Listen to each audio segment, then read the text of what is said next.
The death toll from the civil unrest in South Africa has risen to 212 from the 117 announced on Thursday. The government reports that most new fatalities occurred in the now imprisoned former President Jacob Zuma's home province of KwaZulu-Natal.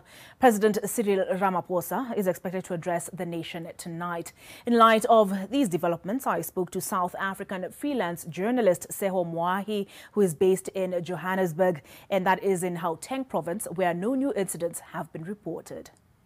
Thank you for joining us to discuss the situation in South Africa. So for those of us not in the know, what is the situation at present? So initially when this actually started, Olive, the issue of Zuma's protesters and his supporters, they did find that it was unfair. They said that it was unfair for him to even be jailed without trial. They are saying, Wenzeni uZuma, they are asking what has he done wrong?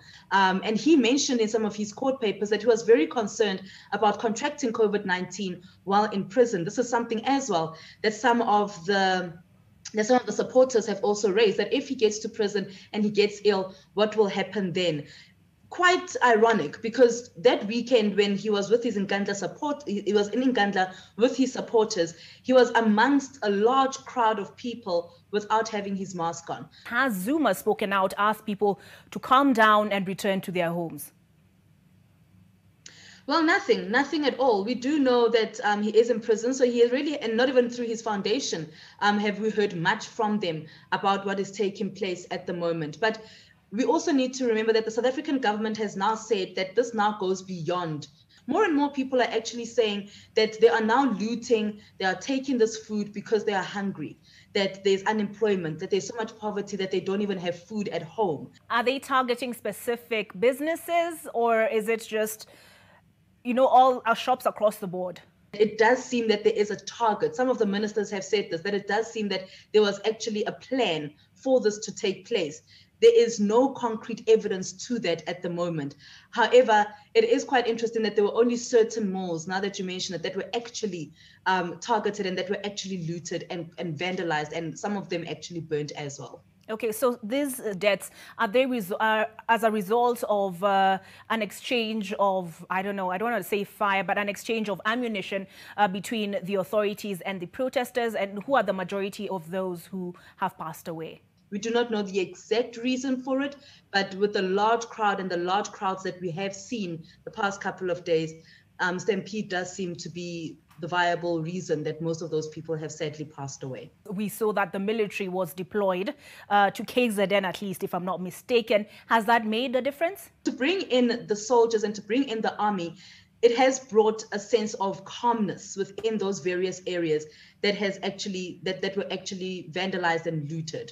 So it's not spread across South Africa. KZN and Gauteng are the ones affected. And you mentioned the closure of the road. And I'm guessing that is what has caused the shortage of supply of food and fuel. The issue here, Olive, is that people are, of course, panic buying, especially when it comes to fuel. But the major issue as well is that fuel stations have decided to close because they are fearful that there will be some kind of looting that will take place at those fuel stations. And the consequences of what has taken place is now actually playing out in those very same communities.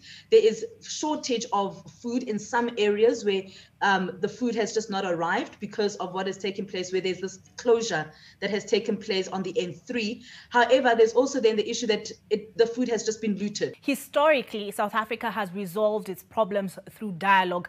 Is there a move towards dialogue in this situation? I wonder who the dialogue, who they would be speaking to. We saw our president, Cyril Ramaphosa.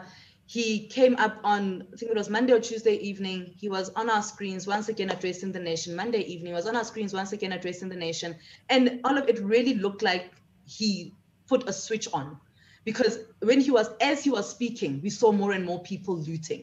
And then on the Tuesday, the day after he spoke, it just looked as if he said to them, go out and do it, instead of saying, do not do it, because we just saw more and more of this taking place.